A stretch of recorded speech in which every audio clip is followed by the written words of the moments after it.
Hey, how's it going everyone? It's Ryan here, and my last video that I made for y'all was about the Canon 24mm pancake lens. Well, this one is going to be about the Canon 50mm Nifty 50 lens, whatever you want to call it. There we go, finally focused right there.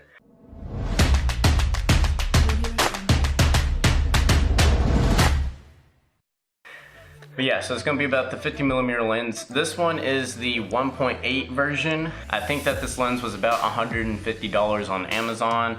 But if you wanted to get the 1.4 aperture 50mm lens, that's going to cost a lot more. And for my budget, the 1.4 aperture isn't that much better than the 1.8 to warrant paying a lot more money as of right now. Eventually, yes, but right now, no. So just keep that in mind if you're looking for a new camera lens. Also, in my last video, I made a disclaimer, and I'm gonna make it again on this video. When I'm reviewing this lens, it's gonna be in regards to an APS-C crop sensor camera, such as my Canon SL2. Like I said, you just have to keep that in mind when I'm reviewing this. Is not about a full frame camera. Is in regards to an APS-C crop sensor camera. So everything will be zoomed in by about 1.6 times. So the effects I'm talking about and how it works with the camera will not be the same on a full frame camera.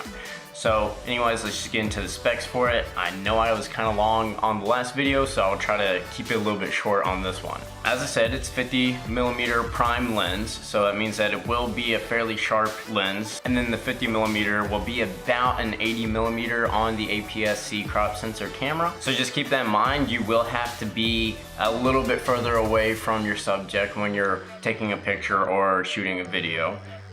That is probably the biggest drawback on this lens for an APS-C crop sensor camera, is that you do have to be a little bit further away, but it's not that big. The focal length on this lens is about 1.1 feet to infinity, so the closest you can get to a subject on a full frame camera is about that far. It'll be maybe a little bit more like this far, where I can see it filling up the whole screen on my little monitor there. Yeah, it'll probably be about 1.5 to 2 feet on an APS-C camera. I've heard people talking about the Nifty 50 on like a ton of full frame cameras, so I just really wanted to make a video about the 50mm lens on an APS-C camera.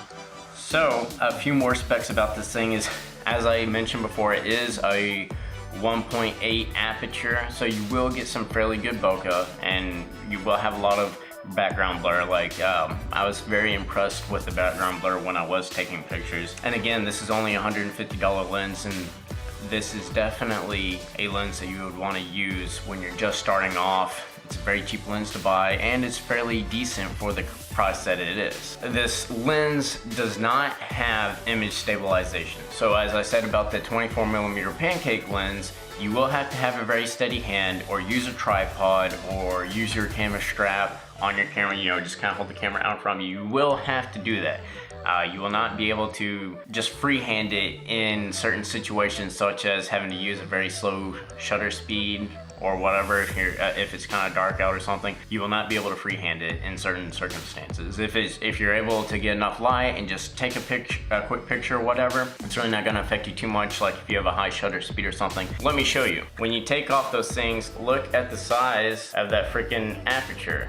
I mean, that thing's gonna let in a ton of freaking light. Really, you'd have to be in a very dark area to not be getting enough sunlight in there, or, well, any type of light in there to have a decent shutter speed. There are certain circumstances, yes, where you will have a slow shutter speed, but just keep in mind there's no image stabilization. So on slower shutter speeds, you will need some assistance. It'll be very difficult to freehand. This camera lens does have autofocus though, so that is a huge plus if you're taking pictures and even recording.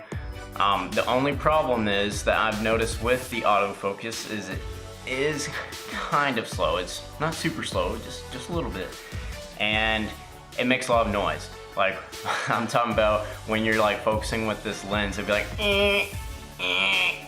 like you can really hear it. So I mean, also the focus ring, just like on the pancake lens, do not use the focus ring while it is in autofocus, because that can mess up the autofocus mechanism and your autofocus just won't work anymore. Also, very similar to the pancake lens, the focus ring is on the very end of the lens. It's not quite as bad as on the 24mm lens, but it does have a lot of the similar difficulties with it. When you're using the focus ring, it's very small on the edge of the lens, so oftentimes your finger might accidentally slip into the frame, or you're just having to really spin it a lot to get to that focus point that you want. It's not the world's biggest problem, but it was something that was kind of eh. So let's move on to how this lens works with photography. When I was taking pictures of my girlfriend with this lens, I was very impressed with it.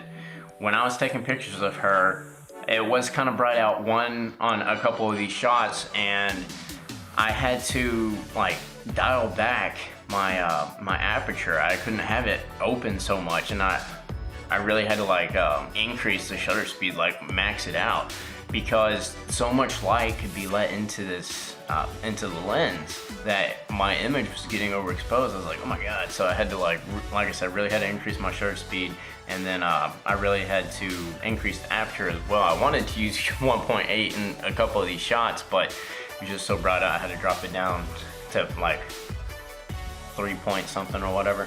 So I was not expecting that. But here are a couple of the shots that we had taken where it was extremely bright outside. As you can see, it's a very crisp and clean picture, and there's very good bokeh in the background. Like, if you can't tell because it is so blurred out, that is a train in a small town here in Arkansas in the background, but you can barely even tell that. Obviously she's laying against a tree, it's right next to her, so it's also in focus. It's very crisp, very clean looking. Even when you zoom in, it's like you can just see so much detail with this lens. So like I said, I was very impressed with it. Then we went down into Little Rock, which is the capital of Arkansas. We were taking some pictures around in the River Market area of Little Rock, and on this particular day it was fairly cloudy, so you know, we got some natural diffusion of the sunlight, so I could use that 1.8 aperture, so I could really get some good bokeh in there. And in this image we were on one of the docks that was going out into like some of the little sides of the river or whatever, and again you can really see that the bokeh is very good on this lens. And as you can see, it is blurred out on part of the railing that is closest to me when I was taking the picture, and then everything in the background is just completely blurred out, and it just really allows me to highlight my girlfriend as the focus of this image. And then we went on to one of the really old rail line bridges. You know, a long time ago trains used to go on there and stuff, but now they converted it into a pedestrian bridge, and we were on there and got some pictures with it. And again, this helps show how well the bokeh is on this lens. Again, it's only a $150 lens, and yet you can get some very good quality images with the lens. For photography, the crop doesn't matter too much on the APS-C lens, because I mean, you just scoot back just a little bit. Yeah, if you're in a tight and constrained area, it could be a little bit of an issue. Instead of being like 1.1 feet focal length, it might be a little bit further, but it's really not that big of an issue. So I mean, photography, the 50mm lens works great. Like, it gives really good bokeh, highlights your subject very well, and it is very sharp. When it comes to videography or vlogging, whatever you choose to do with recording using this lens, I would not get it. If you only have the intentions for, in particular, vlogging, do not get the 50mm lens on the APS-C crop sensor camera. Why? Because I tried to record my video over the 24mm lens with the 50mm lens, and that crap just did not work. Literally, my camera, where I have it right now, this is how far I had to sit. Hold on, just a second. Way back here is how far away I had to sit from my camera when I had my 50mm lens on there. Especially when it comes to audio and things like that. And just trying to like look in your monitor to make sure that everything's looking good or whatever. Being like 12 to 15 feet away to record a video is not very good. Because like to get me looking like this in the frame or whatever, I had to sit so far away from my camera, and that's just not practical for making a video. Certainly not for making a vlog, because if you had a vlog, I would be like all up in the camera just like this, and that's not very good. What I will say is if you are using this lens, this one right here, the Nifty 50, if you are using that for video, you will have very good bokeh in the background. It is pretty good at focusing and keeping things focused and focusing, decently fast. It's not as fast as 24mm lens, but not bad. The only problem is you have to be careful when you got a microphone on there like I do, because it will pick up that focusing sound. Again, it will pick that up. In my opinion, the best option if you do get the 50mm lens for a video, or like for making videos, is for B-roll. But I use the 50mm lens to like zoom in and, well, not zoom in, but like focus and unfocus when I was showing the 24mm lens. And the 50mm was very good at that. So in my opinion, if you do use the 50mm lens for videos, just kind of keep it to like B-roll or whatever, because that's pretty much the best option for it. So overall, I think that it is a great lens to have, especially if you do photography. It's cheap compared to many other lenses, but gives very, very good results. Like, I was very happy with the images I got using it. Videos, it's not the best lens for videos, not this one anyways, unless you're doing B-roll. If you're doing B-roll, it's perfectly fine. There's just a few things, such as it not having image stabilization in there, but hey, you're only paying $150 for the lens. Again, it is kind of annoying having the focus ring like right on the edge of the lens or whatever, but it's not quite as bad as the 50mm, because as you can see, there is a bit of a gap in there, so that low focus ring, it's not gonna be the biggest deal. Not as bad as the 24mm lens, but overall, get what you pay for and more with this lens. Yeah, I'm surprised it's only $150 and not at least $250, $300. I am kind of surprised about that, but hey, I'm not complaining. If you have a APS-C camera, this is a very good lens. Just keep in mind it will zoom in a little further.